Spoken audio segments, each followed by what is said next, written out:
Ladies and gentlemen. नमस्कार साथियों, मैं हूं अनुराग मिश्रा। आप लोगों का इस वीडियो क्लास में एक हफ्ते से स्वागत करता हूं।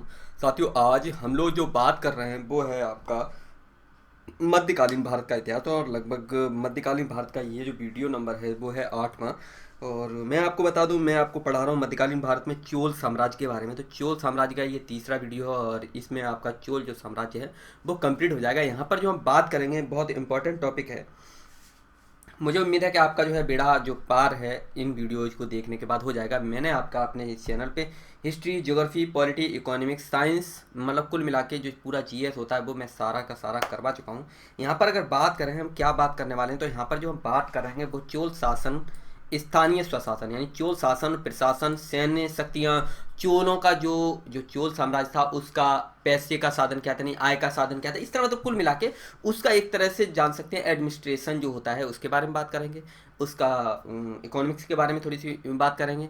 उसके मतलब कुल मिला के सब कुछ इसमें होने वाला है जो कि आपका एग्जाम से जुड़ा हुआ है। ये मोटा मोटी देखें तो इसमें हम प्री के भी क्वेश्चन बन सकते हैं और मेंस के भी क्वेश्चन बन सकते हैं। किसी छोटे एग्जाम से भी जुड़े हुए क्वेश्चन बन सकते हैं और बड़े एग्जाम से भी जुड़े हुए क्वेश्चन बन सकते हैं। मैं क्वेश्चन की सीरीज शुरू कर दूंगा जिसमें सिर्फ और सिर्फ क्वेश्चन होंगे, उसके बारे में मैं आपको बता दूंगा। वहाँ पर आप देख सकते हैं। तो मुझे उम्मीद है कि आपका जो है बेड़ा जो है इन वीडियोज को देखने के बाद पार हो जाएगा। तो इन्हीं सबको देखते हुए मैं आपके लिए इस वीडियो में बढ़ता हूँ आगे। और बता दूं कि आपको फिर से एक बार याद दिला दूं कि चैनल को सब्सक्राइब कर दिया करिए। थोड़ा सा जो आपको नीचे लाइक वाला बटन जो होता है उस पर जो है अपनी तस्वीर मतलब अपना जो है अंगूठा जो है वो लगा दिया करिए, फिंगरप्रिंट तो है वोट डाल दिया करिए मेरे पक्ष में, ताकि जो है मेरी सरकार जो है बन सके। क्योंकि जो सरकार है बहुमत में नहीं हो पा रही है, पूर्ण में।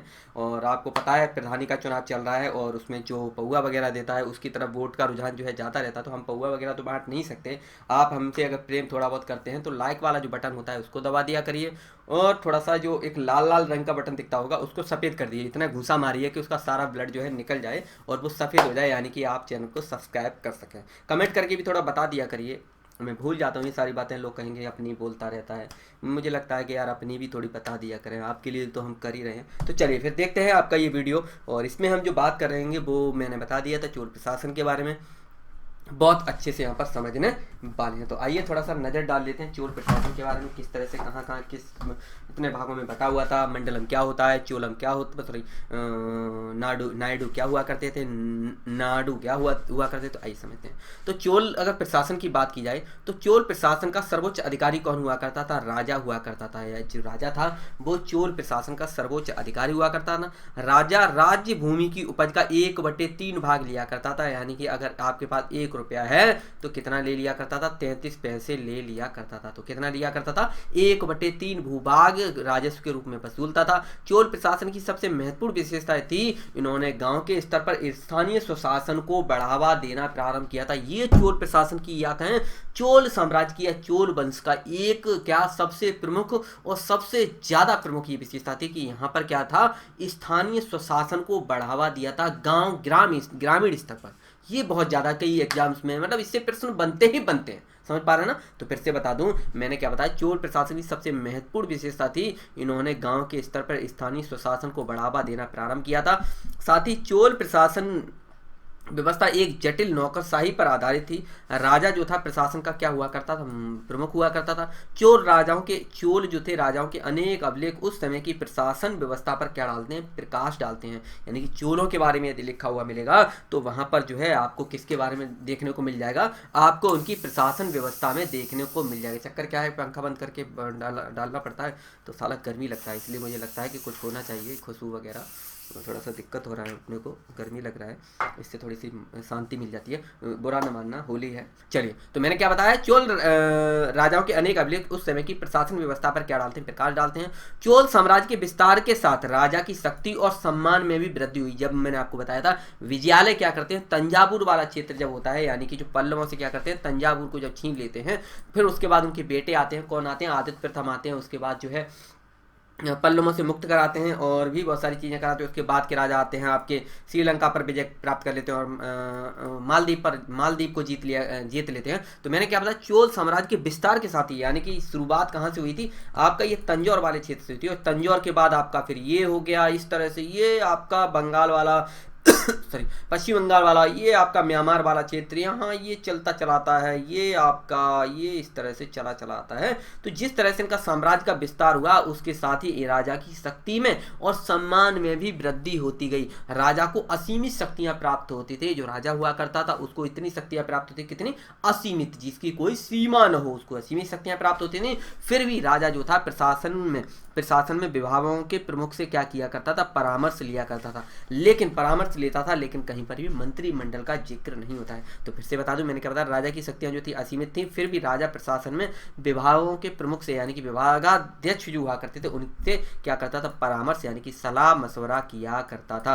कुछ चोल राजाओं की मूर्तियां भी मंदिर में स्थापित की गई थी। कुछ विशेष मंदिरों का नाम राजा के नाम पर भी पड़ा था, जैसे कि तंजौर का राजेश्वर मंदिर जो है आपका राजा के नाम पर ही पड़ा है। मैंने क्या बताया, इनकी क्या थी, इनका जब साम्राज्य विस्तार हुआ, साम्राज्य विस्तार होने के बाद इनकी शक्तियों में वृद्धि हुई, शक्तियों वृद्धि होने के बाद ये अपने आप को क्या मानने लगे, अपने अंदर देवी है यानी कि दैवी जो शक्तियां होती हैं कि हम ही देवता हैं, अहम ब्रह्मास्मि वाली फीलिंग इनके अंदर आने लगी। और फिर ये क्या करने लगे, अपने मंदिर भी बनवाने लगे, यानी कि अपने नाम से मंदिर भी बनवाने लगे। क्योंकि जब सब दुनिया जानती है कि जब हम पावरफुल हो जाते हैं तो सत्ता जो थी जब अपने हाथों में आ जाती है तो पावरफुल होने के साथ ही क्या होते हैं, ये अपने आप को क्या समझने लगते हैं, मतलब अपने को देवता का अवतार मान के चलने लगते हैं। और बाद में क्या होता है, ये अपने नाम से मंदिर भी बनवाते हैं। तो क्यों, शक्तियाँ असीमित थी। क्षेत्र कहाँ, एक छोटा सा राज्य होता है तंजौर, मतलब छोटा क्षेत्र होता है, फिर उसके बाद आगे बढ़ते चले जाते हैं और इस तरह से पूरा जो क्षेत्र है यहाँ पर कब्जा कर लेते हैं। एक साम्राज्य विस्तार होता है तो शक्तियों में भी विस्तार होने लगता है।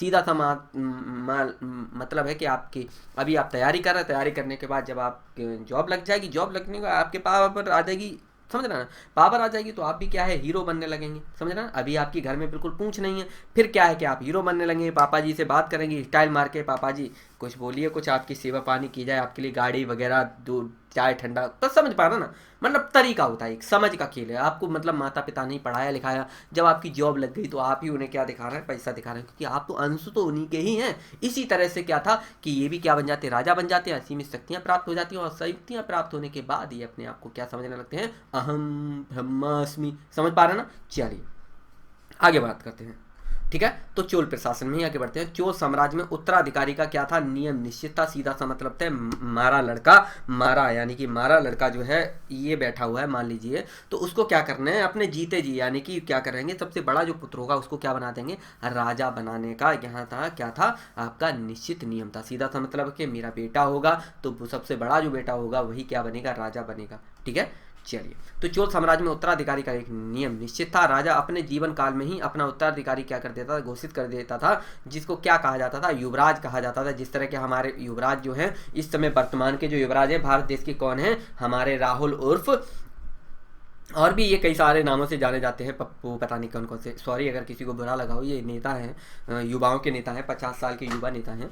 तो उत्तराधिकारी जो घोषित कर दिया जाता है उसको क्या कहते थे, युवराज कहा जाता था। युवराज को प्रशासन का अनुभव कराया जाता था, लेकिन ये प्रशासन का अनुभव थोड़ा लेट कर पाए। शासन कार्य में भी अपने पिता की क्या करते थे, सहायता करता था। कौन, आपका जो युवराज हुआ करता था। चोल प्रशासन में ही मंत्रिमंडल का क्या है, हमें उल्लेख देखने को नहीं मिलता। मैंने आपको बताया था कि इस राजा के पास असीमित शक्तियां हुआ करती थी, लेकिन उन असीमित शक्तियों को होने के बावजूद भी राजा विभागाध्यक्ष जो होता था यानी विभागों का जो प्रमुख होता था उससे क्या करता था, सलाह मशवरा किया करता था। और सलाह मशवरा करने के बाद आकर परामर्श किया करता था। लेकिन हमें कहीं पर भी चोल प्रशासन में मंत्रिमंडल का जिक्र या फिर कहीं पर भी उल्लेख देखने को नहीं मिलता है। अभिलेखों से यह पता चलता है कि सिविल सर्विसेज का संगठन सुव्यवस्थित था और विभागाध्यक्ष अपने विभागों का क्या करते थे, कार्य देखा करता था। अधिकारियों का उच्च वर्ग जो था पेरुंदम कहलाता था। फिर से बता दूं, अधिकारियों का उच्च वर्ग पेरुंदम कहलाता था एवं निम्न वर्ग जो था सेरुंदम कहलाता था। फिर से बता दूं, उच्च वर्ग जो होता था क्या कहलाता था, पेरुंदम, और निम्न वर्ग क्या कहलाता था, सेरुंदम। किसका, अधिकारियों का, ठीक है।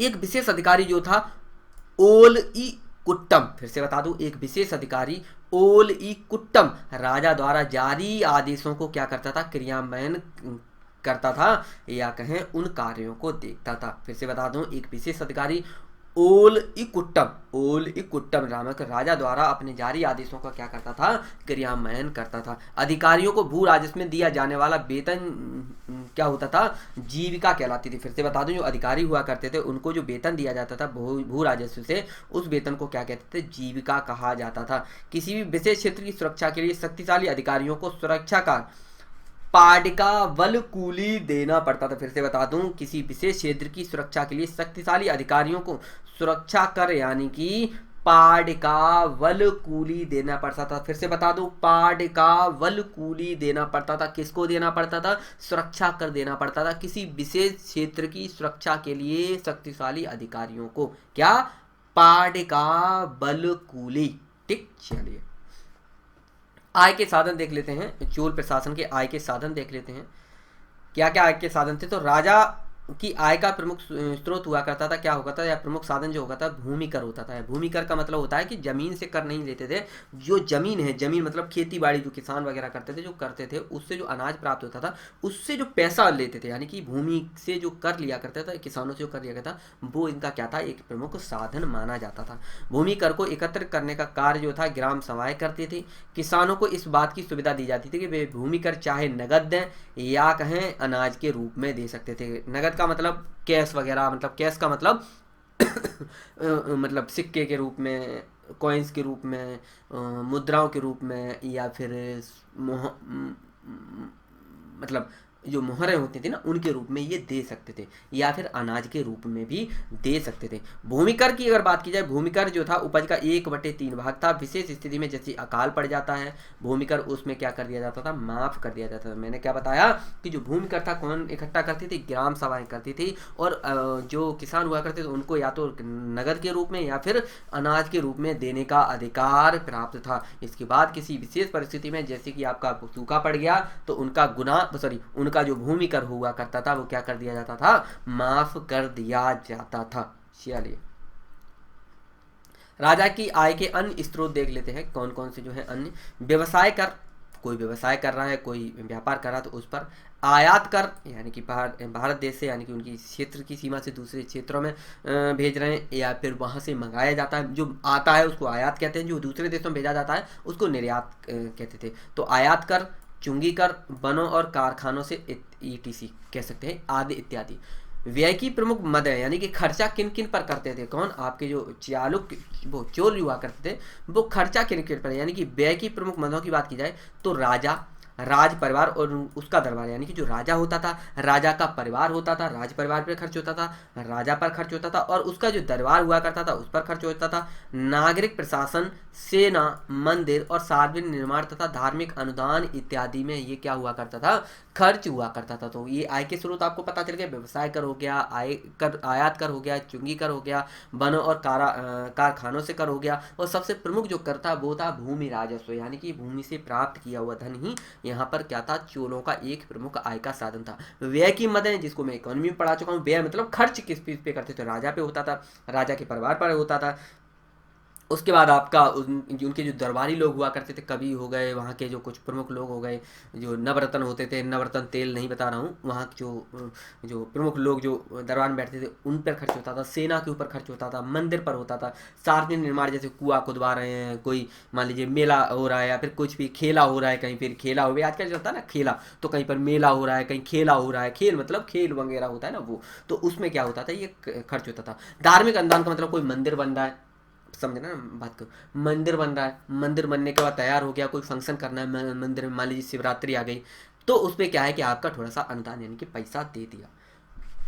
भू राजस्व को क्या कहते थे, कदमई कहा जाता। फिर से बता दूं, चोल प्रशासन में या चोलों के समय भू राजस्व को कदमई कहा जाता है। जूम करके दिखा दूं क्या कहा जाता था, कदमई कहा जाता था। राजस्व कर को क्या कहते थे, आयम कहते थे। सुपारी कर की अगर बात की जाए तो कड़मई कहा जाता था। व्यापारिक प्रतिष्ठानों पर कर की अगर बात की जाए तो कड़य इरय कहते थे। द्वार कर की अगर बात की जाए तो वासल्पिरम कहा जाता। फिर से बता दूं, द्वार कर को क्या कहते थे, वासल्पिरम कहते थे। आजीवकों पर अगर कर की बात की जाए तो आजीव कासु क्या कहेंगे, आजीव कासु। आजीब कासु कहते थे किसको, आजीब को पर कर। नर पशु धन पर अगर कर की बात की जाए तो क्या कहते थे, किड़ाक कासु, किड़ाक कासु, किड़ाक कासु। 2-3 बार बोल दे रहा हूँ तो आपके जो है मुंह पे भी चढ़ जाए, मुंह पे मतलब स्वाद अभी बिगड़ जाएगा, पहली बार पढ़ेंगे तो अभी क्या है 2-3 बार बोलेंगे तो याद आ जाएगा। वृक्ष कर की बात की जाए तो मरमत जाड़ी, मरमत जाड़ी, मरमत जाड़ी क्या कहेंगे, मरमत जाड़ी। गृह कर की अगर बात की जाए तो मनय इरय, मनय इरय।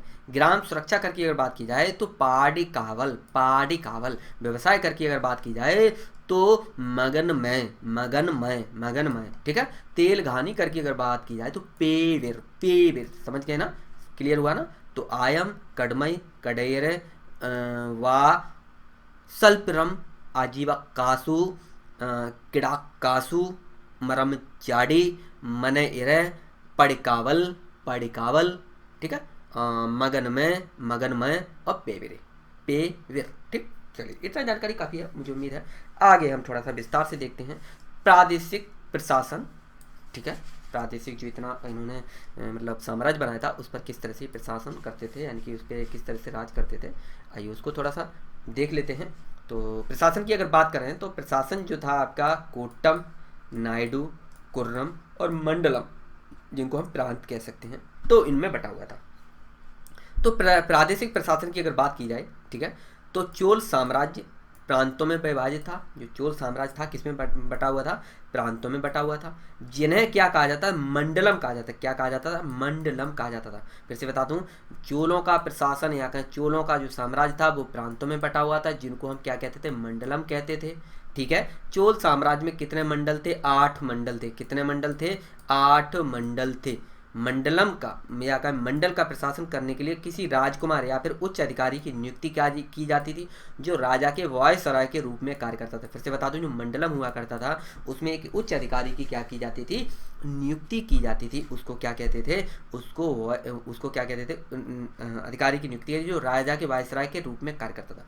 प्रत्येक मंडल जो हुआ करता था, जो प्रत्येक मंडल जो हुआ करता था किसमें बटा हुआ था, कोट्टम में बटा हुआ था। किसमें, कोट्टम में बटा हुआ था। कोट्टम जो हुआ करते थे कायम बटे थे आपके नायडुओं में बटे हुए थे, नायडू, ठीक, नायडू या कहें नाडू, नाडू, नाडू से क्या, नायडू या कहें नाडुओं में बटे हुए थे। नाडू जो थे आधुनिक जिले के समान हुआ करते थे।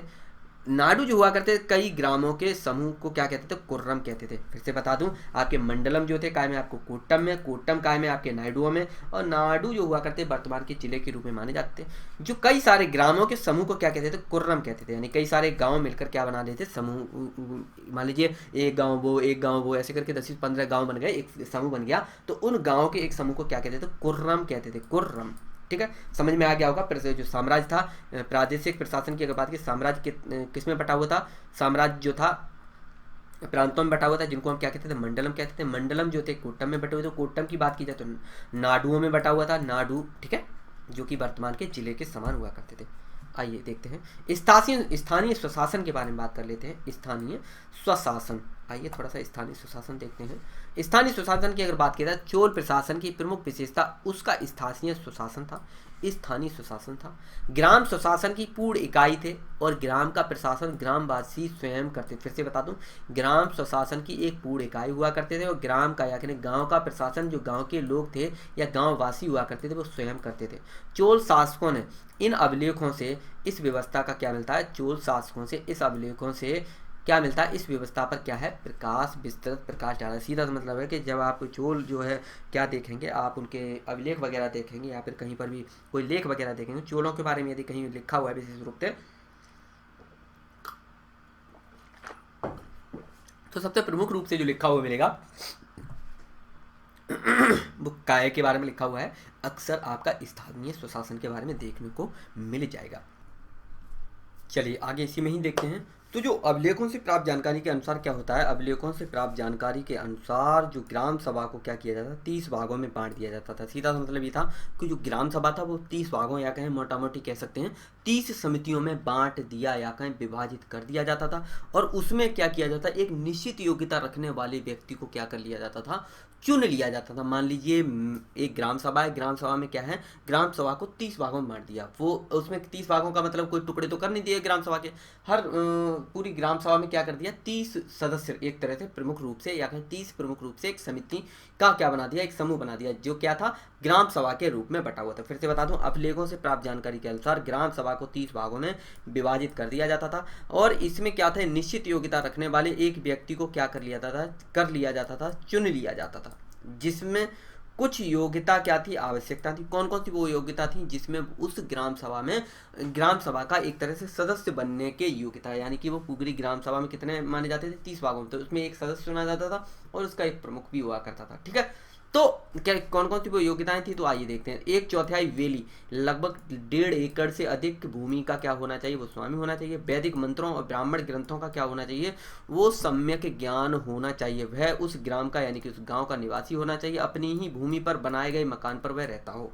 अपन उसकी आयु जो है 35 वर्ष से लेकर 70 वर्ष के बीच में होनी चाहिए। कुछ ऐसी अगर कोई मान लीजिए सदस्य है, उसको सदस्यता से क्या कर दिया जाए, अयोग्य घोषित कर दिया जाए, तो उसके लिए भी क्या है, कुछ प्रमुख शर्तें थी, जैसे कि वो पिछले 3 वर्षों से किसी भी समिति का क्या न रहा हो, सदस्य न रहा हो, जिसने सदस्य के रूप में आय व्यय का लेखा जोखा अपने विभाग को न सौंपा हो। इस तरह से वो क्या कर दिया जाएगा, अयोग्य घोषित कर दिया जाएगा। चलिए नेक्स्ट इसमें ही देखते हैं। तो अभिलेखों से प्राप्त जानकारी के अनुसार मैंने क्या बताया, ग्राम सभा को क्या किया गया था, 30 भागों में बांट दिया गया था, यानी कि विभाजित कर दिया गया था। तो इस प्रकार की योग्यता रखने वाले 30 भागों में से प्रत्येक में से एक व्यक्ति को घड़े में से निकाले हुए पर्चे के आधार पर चुन लिया जाता। सीधा सा मतलब था कि क्या कर लिया, पर्चे बना लिए। वो मान लीजिए ये घड़ा है, घड़े में क्या कर दिया, पर्चे बना के डाल दिए, और एक बच्चे से क्या कर लिया गया, उस घड़े में से पर्चे निकलवाए, जिसका भी नाम आया, मैंने बहुत सारे पर्चे पढ़े हुए, उसमें से कोई एक निकाल लिया, और उस पर जो नाम लिखा हुआ था वो क्या कर लिया था, उसको चुन लिया जाता। तो नाम के पर्चे से, नाम के ये पर्चे जो किसी बालक या बच्चे द्वारा निकलवाए जाते थे। इन सदस्यों का कार्यकाल जो हुआ करता, कितना हुआ करता था, 30 वर्ष का हुआ करता था। इन सदस्यों में से 12 स्थायी समिति के, 12 उपवन समिति के और 6 तालाब समिति के चुने जाते थे। मैंने बताया कितने थे आपके, 30 भागों में आकर 30 लोगों का एक समूह के रूप में बांट दिया जाता था, जिसमें से 12 क्या हुआ करते थे, 12 जो थे स्थायी समिति के हुआ करते थे, 12 उपवन समिति के, और 6 कितने किसके हुआ, तालाब समिति के। तो 6, 12 और 12 यानी कि 12 दूनी 24 और पहले 6 कितने हो गए, 30 हो गए। ठीक है, तो समिति को क्या कहा जाता था, बरियम कहते थे। यह ग्राम सभा के कार्यों का क्या करती थी, संचालन करती थी। तो मैंने क्या बताया, ग्राम सभा को 30 समितियों में बांट दिया जाता और समिति को क्या कहते थे, बरियम कहते थे। तो एक ग्राम सभा में कितनी बरियम हुआ करती थी, मोटा मोटी देखें तो 30 बरियम हुआ करती, जिसमें क्या था, 12 स्थायी समिति के, 12 उपवन समिति के और 30 तालाब समिति के हुआ करते। तो उम्मीद है आपको ग्राम सभा के बारे में क्लियर हो गया होगा। तो सब फिर से बता दें, समिति को बारियम कहते थे। यह ग्राम सभा के कार्यों का क्या करती थी, संचालन करती थी। ग्राम सभा के कार्यों के लिए कई समितियां हुआ करती थी, जिसको मैंने आपको बता दिया, 12 स्थायी समिति, 12 उपवन समिति और 6 तालाब समिति हुआ करती थी। ठीक है, कितने भागों में बांट दिया जाता था, 30 भागों में। कौन कौन सी योग्यताएं थी, मैंने बताया था, एक ग्राम सभा के सदस्य के रूप में चुनने के लिए तो 1/4 वेली यानी कि लगभग 1.5 एकड़ से अधिक भूमि का वह स्वामी हो। वैदिक मंत्रों और ब्राह्मण ग्रंथों का क्या हो, सम्यक उसको ज्ञान होना चाहिए। वह उस ग्राम का यानी गाँव का निवासी होना चाहिए। अपनी ही भूमि पर बनाए गए मकान में वह रहता हो। उसकी आयु जो है 35 वर्ष से 30 वर्ष के बीच में होनी चाहिए। ठीक है, इतनी जानकारी काफी है। चलिए आगे बढ़ते हैं। तो ग्राम सभा के कार्य देख लेते हैं। ग्राम सभा जो थी कौन कौन से कार्य करती थी, यह भूमि कर एकत्रित करके सरकारी खजाने में जमा करती थी, तालाब और सिंचाई के साधनों का प्रबंध करती थी, ग्राम सभा के मंदिरों और सार्वजनिक स्थानों की देखभाल, ग्राम वासियों के मुकदमे का फैसला करती थी, ग्राम की सड़कों को बनवाती थी, ग्राम में औषधालय खोलने का कार्य आपका ग्राम सभा का ही हुआ करता था, ग्राम के यानी कि गाँव के बाजारों और पेंठों का प्रबंध करना, ईटीसी यानी कि इत्यादि। पेंठ मतलब जो होते हैं, जो मैंने बताया था, बाजार जो होते हैं, तो उसमें तो सब लोग जानते ही हैं, खेला बाजार में नहीं होता है। खेला मतलब जिसमें खेल कूद होता है, वो अलग कर दीजिए, खेला जो है अलग चीज़ है। बाजार जैसे कि आपको पता है, मतलब जो एक तरह से बाजार होते हैं, सब चीज़ मिलती है ना, जैसे कि आपका फ़ोन तो नहीं हुआ करते, साड़ियाँ, चूड़ियाँ, बिंदी, सब जो भी होता है, चाट, पकौड़ी, लहसुन के साथ पता नहीं क्या लगाया जाता है, वो भी मिलता था। उसमें प्याज होता है, उसको प्याज कहते हैं। ये सारी चीज़ें वहाँ मिला करती थी। पेंठों की बात की जाए तो पेंठ जो होते हैं वो होते हैं, वो होते हैं एक तरह से जो पशु मेला होते हैं वो एक तरह से मेला बोले जा सकते हैं, उनका भी प्रबंध करते थे। चलिए नेक्स्ट देखते हैं। ग्राम सभा के अधिवेशन मंदिरों में हुआ करते थे। कहाँ पर हुआ करते थे? मंदिरों में हुआ करते थे। केंद्रीय सरकार गांव के मामलों में हस्तक्षेप नहीं करती थी। इस प्रकार ग्राम स्थानीय सुशासन की एक महत्वपूर्ण क्या थी? इकाई था। व्यापारियों से संबंधित हितों की देखभाल करने के लिए आपका मणिग्रामम, वालिंजियार बोलेंगे और नाना देशी जैसे समूह हुआ करते थे। धार्मिक हित समूहों की बात की जाए तो मूल पेरुदियार था। यह मंदिरों की व्यवस्था की निगरानी करता था। हितों की देखभाल करने के लिए संस्थाओं की अगर बात की जाए तो व्यापारियों के हितों से संबंधित हितों की देखभाल कौन करता था? मणिग्रामम, वालंजियार और नाना देशी। धार्मिक हितों की समूह के लिए कौन सा था? तो मूल पेरुदियार था। समझ में ना? चलिए नेक्स्ट बात करते हैं इसी में ही। तो संपूर्ण ग्राम जो था मंडलों में यानी कि प्रांतों में बटा हुआ था। मैंने क्या बताया? संपूर्ण जो साम्राज्य था, चोल साम्राज्य था, वो प्रांतों में बटा हुआ था, जिसको हम मंडल कहते थे या मंडलम कहा जाता था। प्रांतों का विभाजन जो था बलनाडु या फिर नाडु में होता था। इसके नीचे गांव का समूह यानी कि कुर्रम या फिर कोट्टम कहलाता था। यानी गांव का समूह जो हुआ करता था उसको क्या कहते थे? कुर्रम या कोट्टम कहते थे। सबसे नीचे जो आया करते थे वो थे गांव। गांव की स्थिति की अगर बात की जाए तो गांव की स्थिति पट्टे के अनुसार अलग अलग प्रकार के होते थे, जिनके बारे में आगे बात करेंगे। तो मैंने क्या बताया? चोल साम्राज्य किस में बटा हुआ था? मंडलों में। मंडल जो थे बलनाडु या फिर नाडु में। जो गांव का समूह हुआ करता था कुर्रम या कोट्टम, और कुर्रम जो होते थे काय में होते थे? आपके बहुत सारे गांव का एक समूह हुआ करता था। कुर्रम या कोट्टम की अगर बात की जाए तो अंतरजातीय आबादी जिसमें रहती थी, ठीक है, अंतरजातीय आबादी जिसमें रहती थी, ब्रह्मदेव हुआ करता था और देवदान, जिसके बारे में हम आगे बात करेंगे। चलिए देखते हैं। तो गांव की 3 श्रेणियां थी। मैंने कौन कौन सी बताई? कुर्रम या कोट्टम की बात की तो पहला जो था अंतरजातीय आबादी, बात करेंगे क्या था? ब्रह्मदेव, बात करेंगे क्या होता है? देवदान, ठीक है। तो आइए देखते हैं। तो ऐसे ग्राम सबसे ज्यादा होते थे जिसमें अंतरजातीय आबादी हुआ करती थी, जो भू राजस्व देते थे। यानी कि ऐसे ग्राम जो थे सबसे ज्यादा थे जो भू राजस्व दिया करते थे और क्या करते थे? इसमें अंतरजातीय आबादी नहीं, मतलब पहले उस समय क्या था? ये इस समय मुस्लिम नहीं थे ज़्यादा, तो यहाँ पर क्या दिया जाता था? मैंने क्या बताया? हिंदुओं में सभी लोग रहते थे, ब्राह्मण रहते थे, क्षत्रिय रहते थे और व्यापारी रहते थे, आपके अन्य जातियाँ रहा करती थी, सभी लोग रहा करते थे। तो इस तरह की आबादी क्या थी? इस तरह के आबादी वाले गाँव सबसे ज़्यादा थे। सबसे कम संख्या में ऐसे ग्राम थे जो ब्रह्मदेव कहलाते थे। ब्रह्मदेव कहते, इसमें पूरा ग्राम या फिर ग्राम की भूमि किसी एक ब्राह्मण समूह को दे दी जाती थी। मान लीजिए कोई ब्राह्मण समूह है और उसमें क्या है? सारे किसी विशेष क्षेत्र में जो है ब्राह्मण रहेंगे। मैंने 50-100 लोगों का एक समूह बन गया, उनको क्या कर दिया? एक जमीन दे दी, कह दी कि ब्राह्मणों को अलग से बसा दिया। तो उसको क्या कहते थे? ब्रह्मदेव कहलाते थे। तो फिर से बता दूं, सबसे कम संख्या में ऐसे ग्राम हुआ करते जो ब्रह्मदेव कहलाते थे, एवं इनमें पूरा ग्राम या फिर ग्राम की भूमि किसी एक ब्राह्मण समूह को दे दी जाती थी। तो ब्रह्मदेव से संबंधित अग्रहार अनुदान होता था, जिसमें ग्राम ब्राह्मण बस्ती हुआ करता था एवं भूमि अनुदान में दी गई होती थी। यानी कि जो गांव हुआ करता था, कौन सा? ब्रह्मदेव जो गांव हुआ करता था, उसमें ब्राह्मण बस्ती होती थी। तो मैंने बताया था ब्राह्मणों के समूह को ही ये जमीन दे दिया जाता था और वहाँ पर क्या एक बस्ती बस जाती थी, जो एक तरह से क्या माना जाएगा? ब्राह्मण बस्ती माना जाएगा, या फिर उसको गाँव का एक नाम दे दिया जाता। तो क्या था? जो अंतरजातीय आबादी वाले और ब्रह्मदेव कौन सा हो गया? जो ब्राह्मणों को भूमि दान में दी जाती थी, उस पर वो क्या करते थे? रहते थे, एक बस्ती बनाकर रहा करते थे।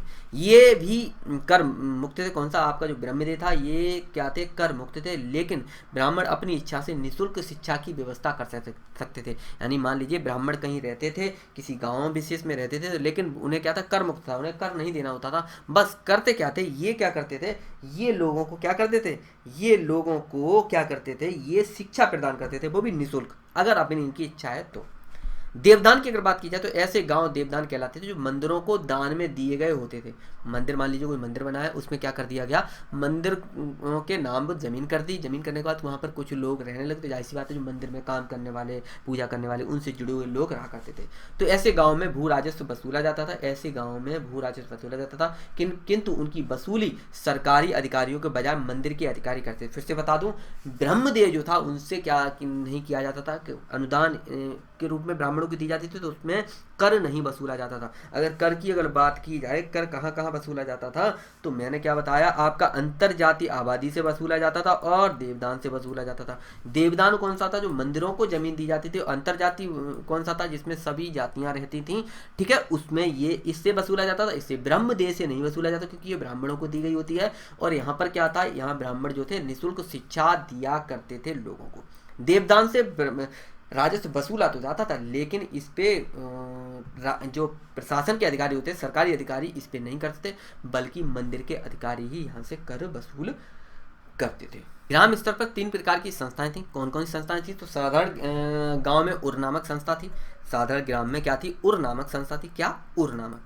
जबकि ब्रह्मदेव या कहें अग्रहार गांव में क्या थी? सभा थी। मैंने क्या बताया? साधारण गांव का मतलब था जो अंतर जातीय गांव था। कुर्रम क्या था? 3 रूप में बटा हुआ था। तो साधारण गांव जो अंतरजातीय गांव था उसमें क्या था? उर नामक संस्था थी। जबकि ब्रह्मदेव या कहें अग्रहार गांव में क्या थी? सभा थी। ऐसी बस्ती जिसमें व्यापारी निवास करते थे, वहां पर नगरम नामक एक संस्था गठित होती थी। वैसे गांव जिनमें ब्राह्मण एवं ग्राम ब्राह्मण जनसंख्या निवास करती थी, वहां पर सभा और उर दोनों क्या किया जाता था?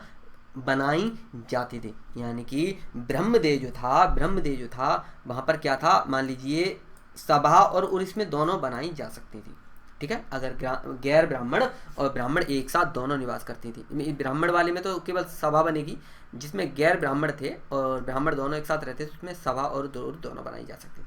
ठीक है, तो चोल डायनेस्टी यानी कि चोल साम्राज्य के बारे में मैंने आपको बता दिया था। तो ब्राह्मणों के बारे में अक्सर कहा जाता है ये विदेशी हैं, तो इसमें कुछ जो कीड़े मकोड़े जो हैं वो अक्सर लालचन लगाते हैं कि यहाँ पर जो है प्रमाण देते हैं कि आप ब्राह्मण विदेशी हैं। DNA deoxy ribo nucleus acid जो हुआ करता था, पुरातात्विक संस्कृति सभ्यता भाषाशास्त्र धर्मशास्त्र विज्ञान के मुताबिक ब्राह्मण जो है 100% क्या है? विदेशी है। हमारे कुछ कीड़े जो हैं धरती पर बोझ हैं वो कहते हैं, अक्सर देखने को मिल जाता है। ये राजनीतिक मुद्दा है, ये यहाँ पर वैसे टॉपिक नहीं था, लेकिन हमें मिला तो हमने यहाँ पर डाल दिया। तो ग्राम स्तर पर मैंने क्या बताया? 3 संस्थाएं थी।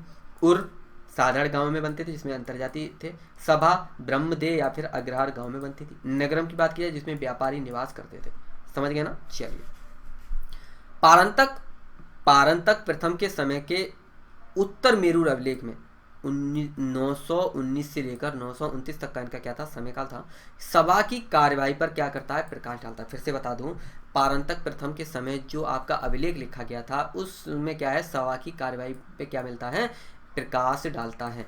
सबसे प्राचीन उत्तर मेरूर अभिलेख पल्लव शासक दंती वर्मन के काल का है। सभा एक औपचारिक संस्था थी जो कि ग्रामीणों की एक गैर औपचारिक संस्था उरार के साथ मिलकर काम करती थी। सभा अपनी समितियों के माध्यम से कार्य करती थी। यह वारियम कहलाती थी।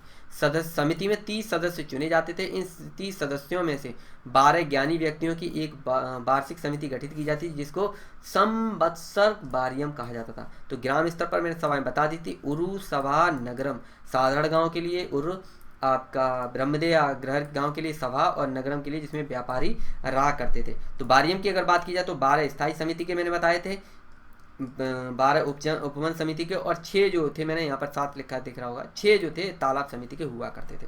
ठीक है, तो मुझे उम्मीद है इतना जो है आपको आनंद आ चुका होगा। चलिए नेक्स्ट पढ़ते हैं इसी में ही।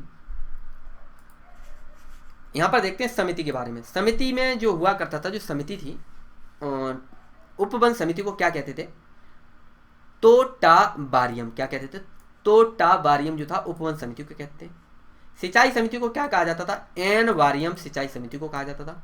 पंच बनकर झगड़ों का निपटारा जो करते थे, पंच जो हुआ करते थे वो क्या कहते हैं? पंचभार। स्वर्ण समिति की अगर बात की जाए तो पूर्ण वारियम कहा जाता था। सन्यासी एवं विदेशियों की समिति को क्या कहा जाता था? उदासी कवारियम। ठीक, उर की कार्यकारिणी के लिए जो समिति थी, उर की कार्यकारी के लिए जो समिति थी उसको कहते थे उलंगनाटार। ठीक, सदस्यों को पेरुमक्कल।